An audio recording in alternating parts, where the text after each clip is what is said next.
Hello guys, नमस्कार। आज हम जो टॉपिक डिस्कस करेंगे, टॉपिक का नाम है प्रोटीन। क्या पढ़ेंगे हम? प्रोटीन। क्या होता है प्रोटीन, आइए देखते हैं। हम पढ़ेंगे प्रोटीन।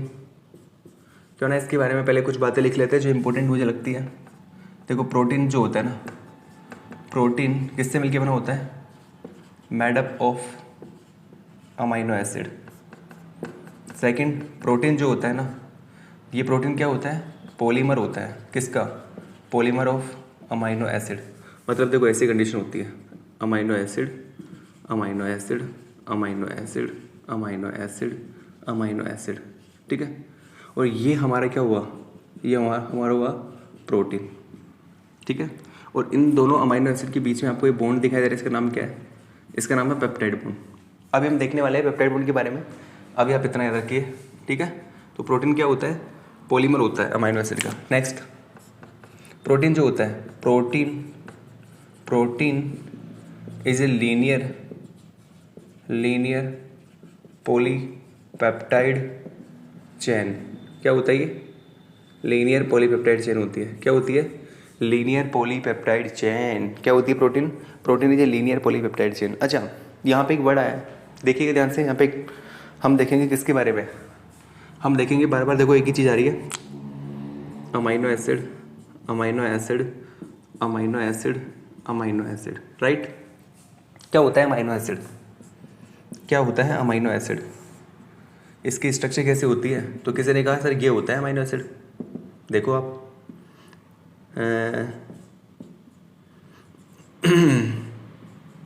सर ये होता है अमाइनो एसिड। ओके, ये अमाइनो एसिड है। इसके अंदर ये क्या है बताइए? ये सर एसिड है, और ये कौन सा पार्ट है इसमें? बेस। ये हमारा क्या हो गया? Amino acid, right. तो ये हमने हमारा अमाइनो एसिड बना लिया है। आपका अमाइनो एसिड कुछ ऐसा दिखाई देता है। तो protein made up of amino acid, polymer of amino acid, linear polypeptide chain. आगे चलिए, अमाइनो एसिड की स्ट्रक्चर हमने देख लिया। अब प्रोटीन बनता कैसे है इसको देखते हैं। तो हम इसको साफ करने जा रहे हैं। हम इसको क्या करने जा रहे हैं? साफ। आइए देख लेते हैं। देखो, यहाँ देखने का, ये देखो आपका NCC, NCC, NCC, NCC और NCC और NCC, राइट। ये बताइए क्या है? एक अमाइनो एसिड, दूसरा अमाइनो एसिड, तीसरा, चौथा, पांचवा। दो अमाइनो एसिड के बीच में कौन सा बॉन्ड मिलता है? कौन सा बॉन्ड है ये? पेप्टाइड बॉन्ड, ठीक है। दो अमाइनो एसिड के बीच में कौन सा बॉन्ड मिलता है? Peptide bond. आगे चलते हैं, ठीक है। अब देखो, ये देखो NCC, NCC, NCC, NCC। ये जो हमारे पास में जो NCC है, पहले हम इसके क्या कर लेते हैं? इसका पोस्टमार्टम कर लेते हैं, ठीक है। आइए देखते हैं। यहाँ देखना, इन दोनों के बीच में ये जो बॉन्ड मिलता है ना, इसका नाम क्या होता है? इसको क्या बोलते हैं बताइए? इसको बोलते हैं फाई। इसका क्या नाम क्या होता है? साई। और ये जो बॉन्ड होता है इसका नाम होता है ओमेगा, जिसे हम बोलते हैं पेप्टाइड बॉन्ड। क्या बोलते हैं इसे बताइए? इसे बोलते हैं फाई, इसको बोलते हैं साई, इसका नाम होता है ओमेगा। Phi, Sai, omega. तो आपसे पूछ सकते हैं, जो हमारा ये साई बॉन्ड होता है वो किस किस के बीच होता है? हमारा जो फाई बॉन्ड होता है वो किस किस के बीच होता है? और हमारा ओमेगा बॉन्ड होता है वो किस किस के बीच में होता है? चले आगे। ये देखो, एक अमाइनो एसिड, दूसरा अमाइनो एसिड। अब हम और चीज़ डिस्कस करने वाले, आइए देखते हैं। ये देखो, यहाँ पर क्या होता है? देखो, यहाँ पर होता है R ग्रुप, यहाँ पर होता है हाइड्रोजन, यहाँ पर क्या होता है? डबल बॉन्ड O, यहाँ पे क्या होता है? NH, इधर पे NH, यहाँ पर वही R ग्रुप, वही आपका हाइड्रोजन, वही आपका डबल बॉन्ड O, सेम वही प्रोसेस। तो हम आपको एक चीज़ दिखाना चाहते हैं। देखो, ये क्या चीज़ है? दो अमाइनो एसिड के बीच में, फिर से बना रहा हूँ इसको मैं। सर ये हमारा पेप्टाइड बॉन्ड है। कितनी बार कहोगे आप इसको? पेप्टाइड बॉन्ड है सर, बार बार मत बताओ प्लीज़। ओके, नहीं बताएंगे। चलो बताइए, ये पेप्टाइड बॉन्ड है। तो अब आपको पता होना चाहिए, ये पेप्टाइड बॉन्ड जो होता है ना, peptide bond is a planar. और इस प्लेन के अंदर कितने कौन कौन चीज़ें मिलती है? देखिए, पेप्टाइड बॉन्ड जो होता है ना, ये प्लेनर होता है। और प्लेन में क्या क्या चीज़ें मिलती है? देखो, मैं इसको बनाने जा रहा हूँ कुछ इस ब्लैक पेन से। Peptide bond is a planar, देखो ये रहा, और ये प्लेन कौन सा होता है बनाते हैं, हम इस प्लेन को बनाने जा रहे हैं, ये लो जी। तो इस प्लेन में कौन कौन आ गया देखो, एक तो आ गया C डबल बॉन्ड O, एक आ गया NH, 1 2 3 4, और कौन आ गया बताइए, 2 आ गए C कार्बन। और ये C कौन से बताइए, ये C कार्बन कौन सा होता है, तो आपको पता होना चाहिए, ये C कार्बन होता है C अल्फ़ा। कौन सा होता है ये, C अल्फ़ा। तो 2 C अल्फ़ा। तो आपसे पूछ ले पेप्टाइड बॉन्ड क्या होता है, peptide bond is a planar, plane में प्रेजेंट होता है। टोटल कितने इसके अंदर क्या होते हैं, एटम्स होते हैं बताइए, 1 2 3 4 और 2 कार्बन। कौन से कार्बन, C अल्फ़ा। टोटल कितने हो गए, 6 एटम। कितने एटम, 6 एटम प्रेजेंट होता है। कितने एटम प्रेजेंट होता है, 6 एटम प्रेजेंट। ओके, ये आपको पता लग गया। और हम बातें करने वाले हैं कि हमारा ये पेप्टाइड बॉन्ड जो होता है ना, इसके बारे में आपको पहली बात पता लग गई कि पेप्टाइड बॉन्ड क्या होता है, प्लेनर होता है। अब और देखिएगा, और हम क्या डिस्कस करने वाले हैं, ये पेप्टाइड बॉन्ड जो होता है ना, जिसको हम यहाँ पे ओमेगा से बता के जाते हैं, ओमेगा, राइट। ये पेप्टाइड बॉन्ड जो होता है, इस पेप्टाइड बॉन्ड के बारे में आपको ये भी पता होना चाहिए कि ये हमारा पेप्टाइड बॉन्ड, कहाँ लिखूँ, यहाँ देखो, इधर आ जाओ। पेप्टाइड बॉन्ड जो होता है ना, ये पता है क्या शो करता है, ये आपका शो करने जाता है रेजोनेंस। क्या प्रेजेंट होता है इसमें, रेजोनेंस प्रेजेंट होता है। क्या प्रेजेंट होता है, रेजोनेंस। ये देखो रेजोनेंस, इसमें क्या होता है, प्रेजेंट होता है। किसके अंदर प्रेजेंट होता है रेजोनेंस, आपके पेप्टाइड बॉन्ड के अंदर। कैसे, देखो ये देखो, इसको बनाओ C double bond O NH, ठीक है। अब यहाँ देखो रेजोनेंस ऐसे मिलता है, ये देखो यहाँ से ये डबल यहाँ पर शिफ्ट होगा लोन पेयर, ये इधर से यहाँ पे जाएगा, तो क्या कंडीशन हो जाएगी, O माइनस डबल बॉन्ड और NH। अब देखो दोबारा से यहाँ पे जाएगा और ये दोबारा से यहाँ पे शिफ्ट, तो ये कंडीशन बन जाएगी। कौन सी कंडीशन, ये वाली, राइट। तो हम इसको ऐसे बता सकते हैं। तो पेप्टाइड बॉन्ड में क्या प्रेजेंट होता है, रेजोनेंस प्रेजेंट होता है। हमने कैसे बताया इसको, देखो यहाँ से डबल बॉन्ड यहाँ शिफ्ट हो रहा है, तो यहाँ से लोन पेयर यहाँ शिफ्ट हो रहा है, तो डबल बॉन्ड यहाँ आ गया, ये कंडीशन बन जाएगी। दोबारा से यहाँ जाएगा तो यहाँ पे चला जाएगा, तो ये हमारे पास कंडीशन बन जाएगी सेम। तो ये इसमें कन्वर्ट हो सकता है, ये इसमें। तो रेजोनेंस क्या मिलता है, इसमें प्रेजेंट होता है। कहाँ पर, पेप्टाइड बॉन्ड के अंदर, राइट। तो ये आपको पता होना चाहिए, peptide bond is a planar, peptide bond के अंदर रेजोनेंस प्रेजेंट होता है। ओके, पता रहेगा आपको। चलो आगे चलते हैं। अब आपको पता होना चाहिए कि हमारा जो पेप्टाइड बॉन्ड होता है, एक और बात लिख लो। पहली बात तो हमने ये की थी पेप्टाइड बॉन्ड के बारे में, दूसरी बात हमने ये की थी, तीसरी बात हम यहाँ पे लिखने जा रहे हैं। पेप्टाइड बॉन्ड जो होता है ना, पेप्टाइड बॉन्ड जो होता है, पेप्टाइड बॉन्ड, क्या हम बोल सकते हैं कि पेप्टाइड बॉन्ड जो होता है, पेप्टाइड बॉन्ड जो होता है, इसे हम पार्शियल डबल बॉन्ड प्रेजेंट होता है। देखो पेप्टाइड बॉन्ड के अंदर, यहाँ पे देखो, यहाँ पर क्या कोई डबल बॉन्ड नहीं है ना, लेकिन यहाँ पे डबल बॉन्ड आ गया। अगर हम रेजोनेंस देखते तो यहाँ पे कोई डबल बॉन्ड नहीं है, यहाँ पे डबल बॉन्ड आ चुका है, आया था ना, फिर से दोबारा शिफ्ट हो गया था। तो पेप्टाइड बॉन्ड जो होता है ना, पेप्टाइड बॉन्ड, क्या इसमें डबल बॉन्ड प्रेजेंट होता है, लेकिन क्या होता है, पार्शियल होता है। पार्शियल हमने क्यों बोला, कुछ टाइम के लिए होगा, फिर से क्या हो जाएगा, दोबारा चेंज हो जाएगा, दोबारा से हट जाएगा। तो peptide bond is A partial double bond. क्या बोलेंगे हम इसको, peptide bond is A partial double bond. क्यों कहा पार्शियल डबल बॉन्ड, सर देखो क्योंकि इसमें रेजोनेंस प्रेजेंट है। क्या प्रेजेंट है, रेजोनेंस। तो लिख लो यहाँ पे,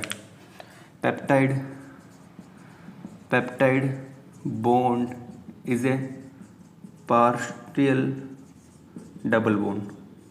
पार्शियल डबल बॉन्ड क्यों कहा, रटना नहीं है बिल्कुल भी, यहाँ देखो इसलिए कहा सर क्योंकि इसमें रेजोनेंस प्रेजेंट है, बात खत्म। अच्छा, अब ये बहुत तगड़ी बात लिखने जा रहा हूँ यहाँ पे मैं, कि पेप्टाइड जो बॉन्ड होता है ना, पेप्टाइड बॉन्ड फॉर्मेशन जो होता है, पेप्टाइड बॉन्ड फॉर्मेशन में वाटर मॉलिक्यूल जो होता है, वाटर मॉलिक्यूल बोले तो H2O, वो रिलीज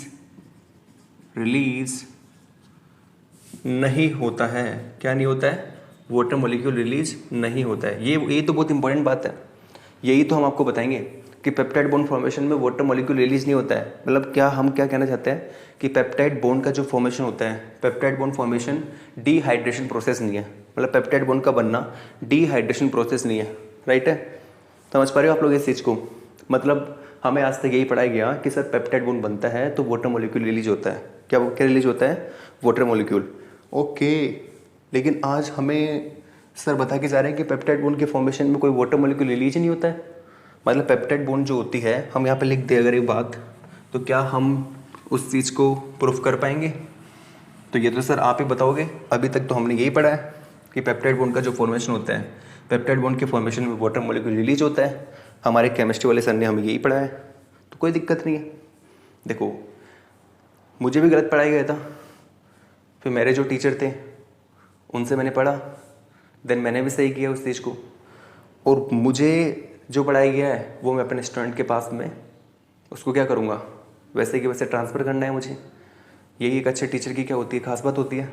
तो हम इसको आपको बताने जा रहे हैं कि पेप्टाइड बॉन्ड का जो फॉर्मेशन होता है, पेप्टाइड बॉन्ड के फॉर्मेशन में वाटर मॉलिक्यूल रिलीज क्यों नहीं होता है। मतलब क्यों टीचर अब तक ये बात बोल के जाते थे कि peptide bond formation is a dehydration process, लेकिन मैं बोलूँगा कि पेप्टाइड बॉन्ड जो होती है, पेप्टाइड बॉन्ड जो होता है, पेप्टाइड बॉन्ड फॉर्मेशन मतलब पेप्टाइड बॉन्ड फॉर्मेशन के अंदर हमारे पास वाटर मॉलिक्यूल रिलीज नहीं होगा। मतलब पेप्टाइड बॉन्ड फॉर्मेशन, अरे यार इसको कैसे लिखे, हम इसको लिख सकते हैं कि हाँ हम सही जा रहे थे। Peptide bond formation is not a dehydration process. ठीक है सर, डिहाइड्रेशन प्रोसेस नहीं है। मतलब आप ये कहना चाहते हो कि ये एक अमाइनो एसिड है और ये एक अमाइनो एसिड है, इन दोनों के बीच में ये पेप्टाइड बॉन्ड है। ये पेप्टाइड बॉन्ड जब बनता है तो इस पेप्टाइड बॉन्ड के फॉर्मेशन में यहाँ पर वाटर मॉलिक्यूल रिलीज नहीं होता है। आप ये कहना चाहते हो? हाँ सर, तो आप इसका आंसर दे दीजिए मुझे। इसका आंसर आपको मिलेगा मॉलिक्यूलर बायोलॉजी। मॉलिक्यूलर बायोलॉजी की जब हमारी प्लेलिस्ट आएगी वहाँ पर, तब के लिए इंतज़ार करिए, राइट। अभी आप इतना याद रखिए, पेप्टाइड बॉन्ड फॉर्मेशन जो होता है ये डिहाइड्रेशन प्रोसेस नहीं है। आपको केमिस्ट्री में कुछ भी पढ़ा के चले, आप उस चीज़ को बिल्कुल भी नहीं माने। हम इस चीज़ को बिल्कुल क्लियर करके चलेंगे कि पेप्टाइड बॉन्ड के फॉर्मेशन में क्यों नहीं वाटर मॉलिक्यूल रिलीज होता। ठीक है, आगे चले? क्या हम आगे चल सकते हैं? बिल्कुल सर, आगे चलिए। तो हम आगे चलते हैं और तो हम बताएंगे आपको, ये देखिएगा। अच्छा, केमिस्ट्री वाले क्या बोलते हैं? केमिस्ट्री वाले बोलते हैं कि पेप्टाइड बॉन्ड फॉर्मेशन जो होता है इज़ ए डिहाइड्रेशन प्रोसेस। मतलब वो बोल के जाते हैं कि ये देखो, NH2CRH COOH, NH2CRH COOH। यहाँ मैं इसको ऐसे लिख सकता हूँ क्या? COOH। इसको ऐसे लिख सकता हूँ क्या? NH2। वो बोलते हैं इधर से H2 बाहर निकल जाएगा जी, इधर से H2 बाहर निकल जाएगा जी, और एक नया बॉन्ड यहाँ पे आके बन जाएगा जी। कौन सा बॉन्ड? वो अभी सर चिल्ला के बोल रहे थे, इसका नाम है सर जी पेप्टाइड बॉन्ड। और ये इधर क्या है हमारा, वही बना लो इसको, NHCRH COOH, राइट। ये हमारे पास क्या बन चुका है?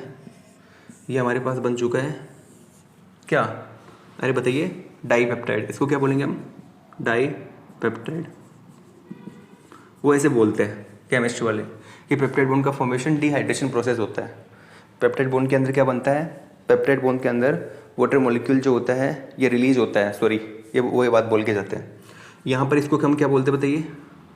ये कौन सा ग्रुप है बताइए? यह है हमारे पास कार्बोक्सिलिक ग्रुप।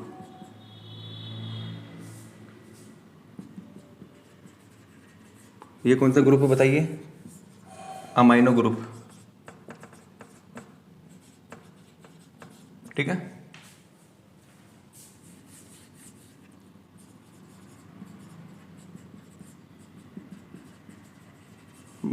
चलो जी, इसको बना लो फटाफट से।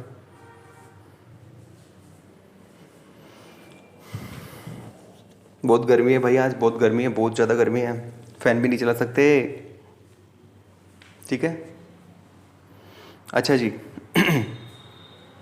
अब हम देखेंगे पेप्टाइड बॉन्ड की जो स्ट्रेंथ है उसके बारे में। देखो यहाँ पे हम एक चीज़ आपको और बताना चाहते हैं, वो देखिएगा क्या बताना चाह रहे हैं। ये देखो,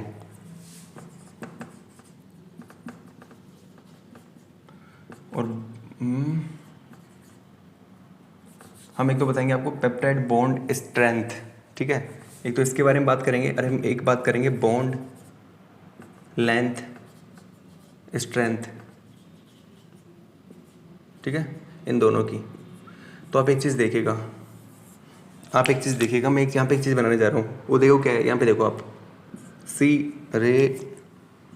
सी डबल बॉन्ड ओ, CN और CN, ये कौन सा बॉन्ड है? देखो, C double bond O, CN और CN, राइट। तो पहले मैं देखने जा रहा हूँ आपकी जो पेप्टाइड बॉन्ड स्ट्रेंथ है, इसका क्रम देखने जा रहा हूँ। मैं आपसे बोल रहा हूँ, मैं आपके पास 3 चीज़ें रख रहा हूँ, C double bond O, C double bond N, CN और CN, ये आपके सामने रख के जा रहा हूँ। मैं आपसे पूछ रहा हूँ किसकी पेप्टाइड बॉन्ड स्ट्रेंथ ज़्यादा है, तो आप कहोगे सर इसकी सबसे ज़्यादा है, और सबसे कम इसकी है सर, राइट। यहाँ पर ये दोनों तो सेम ही है सर, इनको हम कैसे अलग अलग करें? तो ये देखो, ये तो आपका है पेप्टाइड बॉन्ड, और ये आपका है नॉर्मल बॉन्ड। अब अलग अलग हो गए ना। और ये कौन सा बॉन्ड है बताइए? ये है डबल बॉन्ड। डबल बॉन्ड की पेप्टाइड बॉन्ड स्ट्रेंथ ज़्यादा होती है, फिर आपका पेप्टाइड बॉन्ड, फिर उसके बाद में कौन आएगा? Normal bond. अच्छा, मैं आपसे इसका जस्ट अपोजिट पूछ लूँ, अगर मैं आपसे पूछ लूँ बॉन्ड लेंथ स्ट्रेंथ बताइए, तो आप क्या कहोगे? सर बॉन्ड लेंथ स्ट्रेंथ की अगर हम देखते हैं तो कुछ हमारे पास इस प्रकार से आता है, CN CN C double bond N। ये कौन सा बॉन्ड है? ये, और इसका क्रम कैसा होगा बताइए? इसका ये इस प्रकार से होगा। और ये सर ये क्या कर दिया आपने? ये कौन सा बॉन्ड है? ये नॉर्मल बॉन्ड है, ये पेप्टाइड बॉन्ड, ये डबल बॉन्ड। तो ये कैसे हुआ यार? ये हम कैसे बोल सकते हैं यार कि डबल बॉन्ड जो है, इस डबल बॉन्ड की बॉन्ड लेंथ स्ट्रेंथ कम कैसे हुई है भैया? इसकी बॉन्ड लेंथ स्ट्रेंथ कम कैसे हुई है? तो भाई किसी ने कहा कि सर डबल बॉन्ड है। डबल बॉन्ड का मतलब समझते हो सर आप? डबल बॉन्ड का मतलब समझते हो आप? यहाँ लिखे हम, डबल बॉन्ड है सर। डबल बॉन्ड का मतलब ही क्या होता है? डबल बॉन्ड का मतलब होता है sir overlapping of electron, right. Double bond का मतलब क्या होता है? Overlapping of electron. और जब इलेक्ट्रॉन ज़्यादा पास पास आएंगे, तो आपकी बॉन्ड लेंथ स्ट्रेंथ क्या हो जाएगी? कम हो जाएगी, और आपकी पेप्टाइड बॉन्ड स्ट्रेंथ क्या हो जाएगी? ज़्यादा, राइट। तो आपको इसका आंसर मिल गया क्या? अगर आपसे पूछे कोई कि डबल बॉन्ड की पेप्टाइड बॉन्ड स्ट्रेंथ ज़्यादा क्यों होती है और इसकी बॉन्ड लेंथ स्ट्रेंथ कम क्यों होती है, जवाब यहीं से देना है आपको कि सर डबल बॉन्ड जो होता है इसमें ओवरलैपिंग ऑफ इलेक्ट्रॉन क्या मिलते हैं? ज़्यादा मिलते हैं सर। ओवरलैपिंग ऑफ इलेक्ट्रॉन क्या होते हैं? यहाँ पे ज़्यादा होते हैं। ज़्यादा होने के कारण इसकी बॉन्ड लेंथ स्ट्रेंथ क्या हो जाती है सर? कम हो जाती है। और पेप्टाइड बॉन्ड स्ट्रेंथ क्या हो जाती है सर? बढ़ जाती है। बना लो इसको फटाफट से।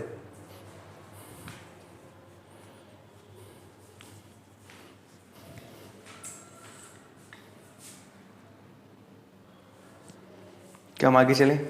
बताइए, क्या हम आगे चले? बिल्कुल, ये देखिएगा। ओके, आ जाओ जी। अब हम बात करेंगे, देखो ये हमने इसका हम और अच्छे से, यार ये पेन क्यों नहीं चल रहा?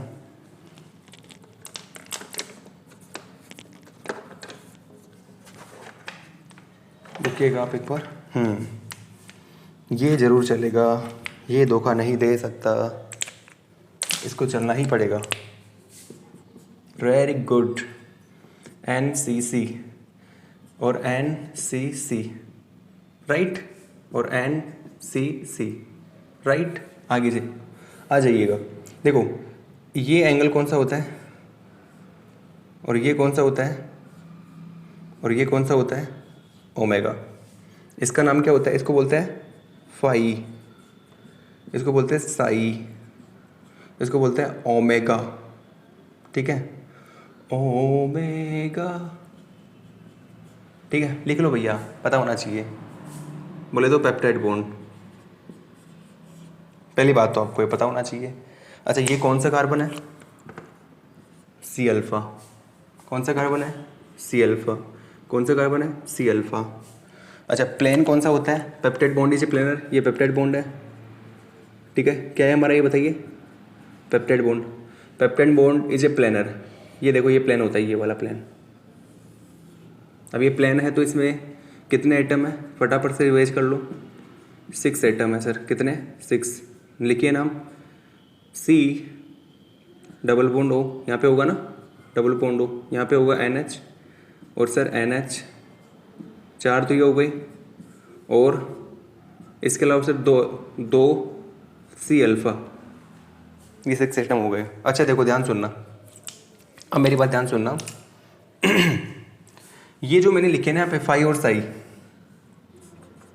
Every amino acid phi and psi value fix होती है। ये बात किसने बोली? रामाचंद्रन ने। और किसके थ्रू बोली है बात इसने? अपने प्लॉट के थ्रू। प्लॉट का नाम क्या था? रामाचंद्रन प्लॉट। क्या कहा था इसने? कि हर अमाइनो एसिड की फाई और साई की वैल्यू क्या होती है? फिक्स होती है। हर अमाइनो एसिड की फाई और साई की वैल्यू क्या होती है? फिक्स होती है। अब देखो थ्योरेटिकली अगर हम बात करें तो थ्योरेटिकली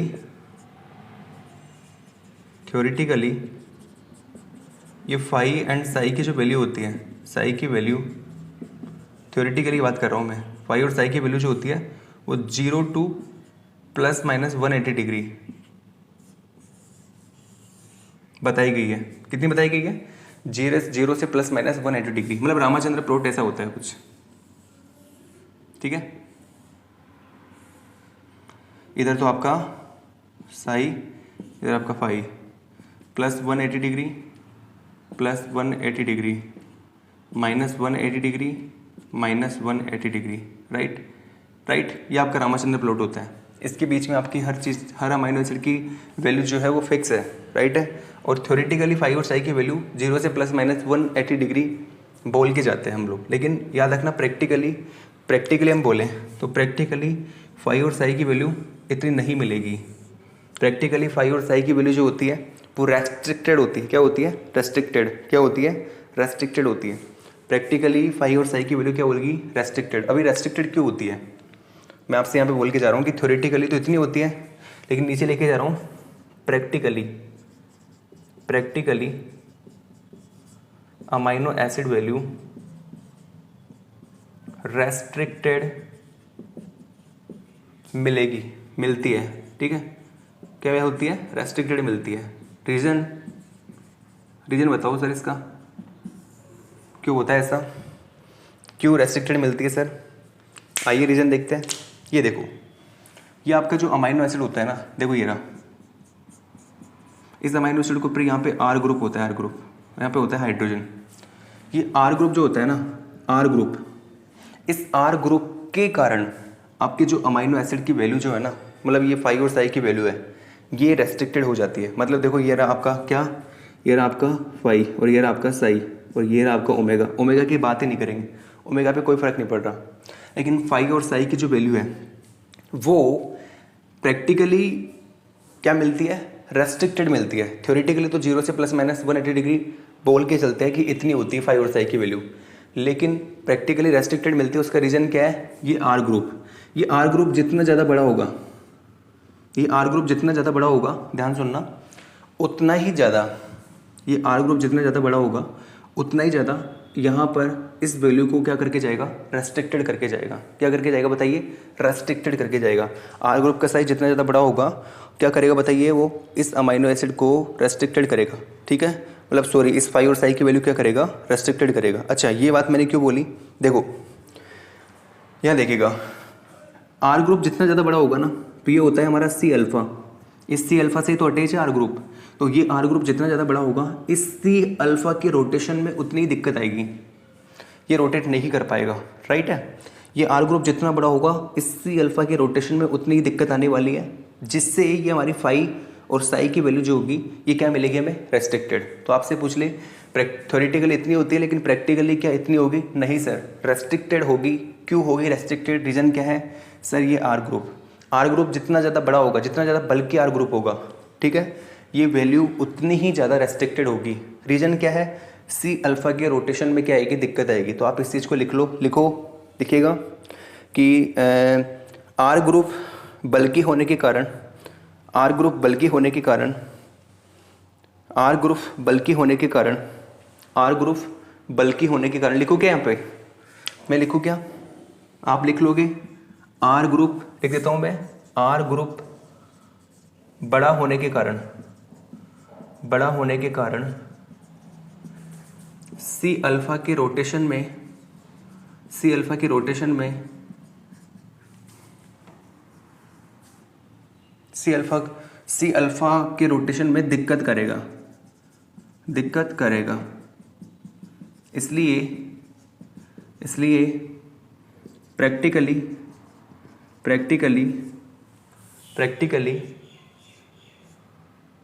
फाई एंड साई की वैल्यू रेस्ट्रिक्टेड मिलेगी, राइट है। बस ये आपका रीजन हो गया। आर ग्रुप बड़ा होने के कारण, बड़ा मतलब बल्कि, आर ग्रुप बड़ा होने के कारण, लिख लो रे यार यहाँ पे, बोले तो बल्कि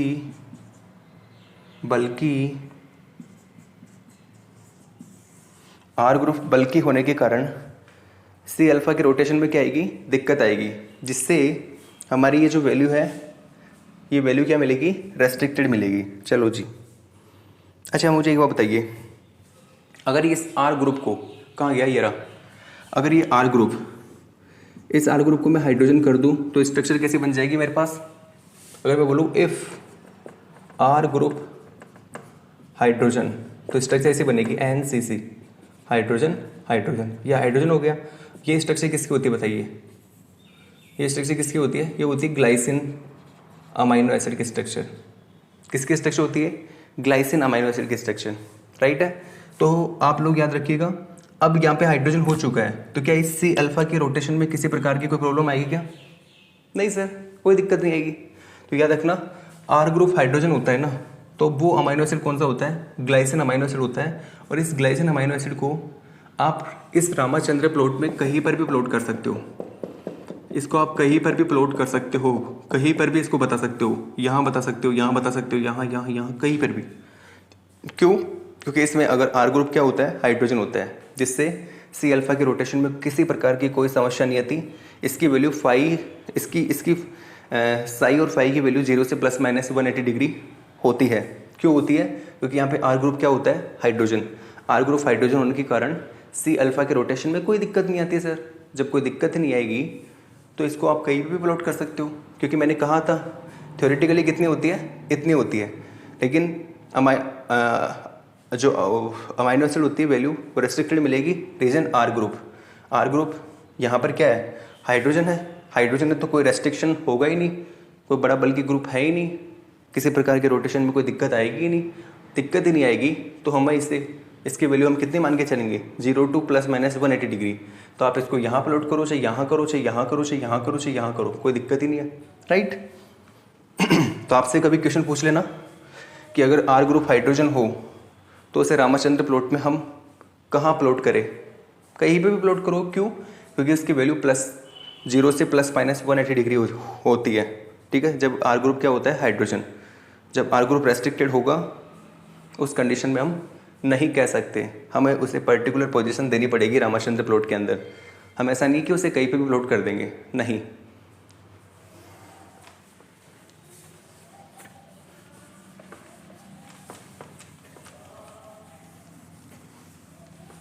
तो आपको मैं समझता हूँ कुछ बातें आपको समझ में आई होगी। देखो ये सारी बातें आप लिख लेना, जैसा मैं लिखवाना चाह रहा हूँ वैसे ही लिख लेना। मैं मैक्सिमम पोर्शन जो है वो हिंदी में कवर करने की कोशिश कर रहा हूँ। उसका रीज़न क्या है कि जो यूट्यूब पे स्टूडेंट आते हैं उनमें से ज़्यादातर स्टूडेंट हिंदी मीडियम के ही मुझे लगता है। अभी मेरे पास जितना भी ट्रैफिक आ रहा है वो सारा हिंदी मीडियम का है।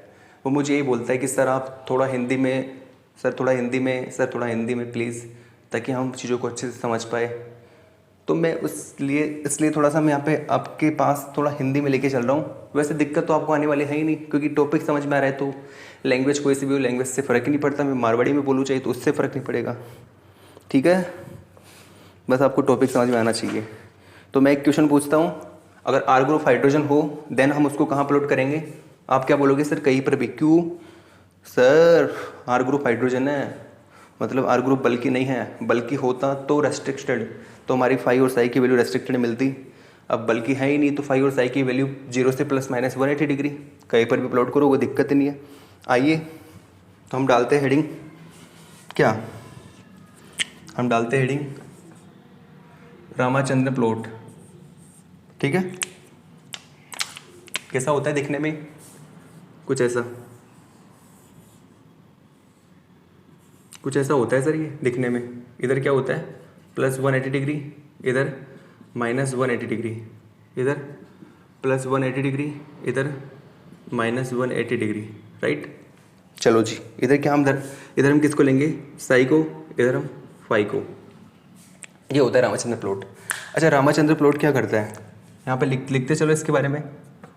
Every amino acid phi and psi value किससे मिलती है हमें?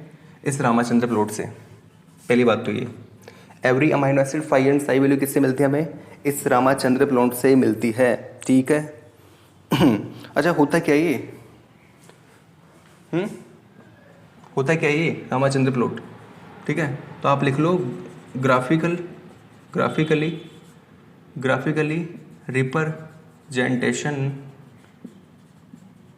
Representation of phi and psi value, graphical representation of phi and psi value is known as Ramachandra plot, ठीक है।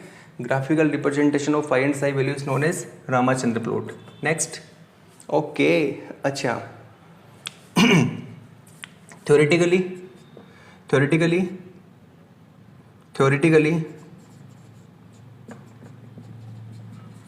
फाई एंड साई की वैल्यू बताइए, 0 से ±180 डिग्री जी, ठीक है। 0 to ±180 डिग्री, 0 to ±180 डिग्री लिखो। Practically phi and psi value देखो, phi and psi value क्या मिलेगी बताइए? रेस्ट्रिक्टेड मिलेगी। क्या मिलेगी? रेस्ट्रिक्टेड। रीज़न आपको मैंने लिखवा दिया पहले, ये बातें मैंने लिखवा दी थी, लेकिन हमें कुछ लिखना था यहाँ पे, इसलिए लिख रहे हैं हमें यहाँ पे कुछ लिखना था, इसलिए लिख रहे हैं। चलो जी, लिख लो इनको। रीज़न आप नीचे लिखना, यहाँ पे रीज़न दोबारा से लिखना। आप रामाचंद्र प्लॉट आ गया, इसलिए उसी रीज़न को दोबारा यहाँ पे लिख लेना। 2 बार आप उसको पढ़ोगे, आपको चीज़ें अच्छे से समझ में आएगी।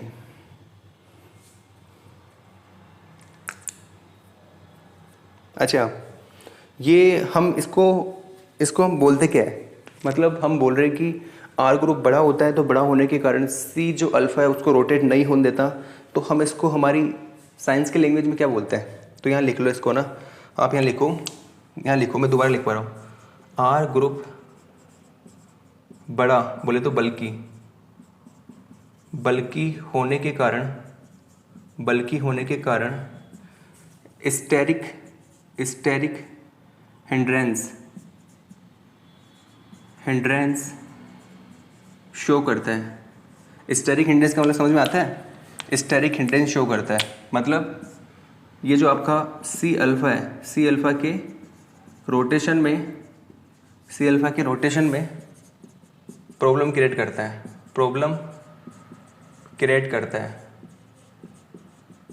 दिक्कत करता है, ठीक है। समझ में आया स्टेरिक हिंड्रेंस का मतलब अभी एग्जाम में ये चीज़ आ जाती तो आप तो बोलते तो बताया नहीं सर ने, इसलिए मैं इस चीज़ को दोबारा लिखवा रहा हूँ। आर ग्रुप बड़ा बल्कि होने के कारण स्टेरिक हिंड्रेंस शो करता है, सी अल्फ़ा के रोटेशन में प्रॉब्लम क्रिएट करता है, इसलिए लिख लो आगे बस। सो प्रैक्टिकली इसलिए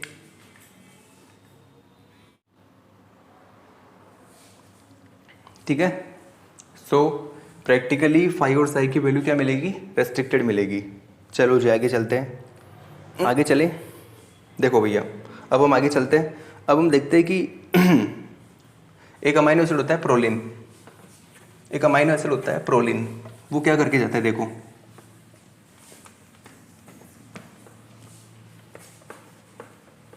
एक अमाइनो एसिड होता है उसका नाम होता है प्रोलिन अमाइनो एसिड। ये क्या करता है देखो, ये देखो आप ध्यान से, एनसीसी एनसीसी एनसीसी और NCC, right. Proline amino acid कुछ ऐसा करता है, CS2 CS2 CS2, राइट। मतलब आपको देख पा रहे हो एक चीज़ को कि ये मेरा कौन सा अमाइनो एसिड है बताइए, ये है proline amino acid. Proline amino acid के अंदर जो R ग्रुप होता है, देख पा रहे हो आप, R ग्रुप क्या है, बड़ा है, दिख रहा है आपको, तो यहाँ देखना आप लोग। प्रोलिन अमाइनो एसिड जो होता है इसके अंदर R ग्रुप क्या होता है, बड़ा होता है, बल्कि होता है। तो क्या ये इस C अल्फ़ा के रोटेशन में दिक्कत क्रिएट करेगा, बताइए, क्या इसको रोटेट होने देगा ये, बताइए।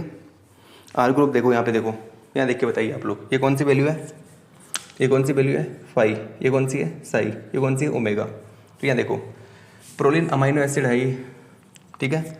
इस कंडीशन के अंदर है, देखो ये इतनी पोजीशन के अंदर है ना। तो ये मतलब आपसे मैं पूछूं कि ये जो प्रोलिन अमाइनो एसिड है इससे बाइंडेड है, बड़ा है, आर ग्रुप बल्कि है, तो क्या इस फाई इसकी वैल्यू, इसके बोले दो ना, फाई की वैल्यू इस साई की वैल्यू से ज़्यादा रेस्ट्रिक्टेड होगी, बताइए। मैं आपसे बोल रहा हूँ आर ग्रुप देखो कुछ इस प्रकार से बाइंडेड है, तो ये जो आपके पास फाई की वैल्यू है ये इस साई की वैल्यू से ज़्यादा रेस्ट्रिक्टेड होगी, तो आप बिल्कुल बोलोगे यस। तो प्रोलिन अमाइनो एसिड के कारण जो आपकी फाई की वैल्यू होती है वो साई की वैल्यू से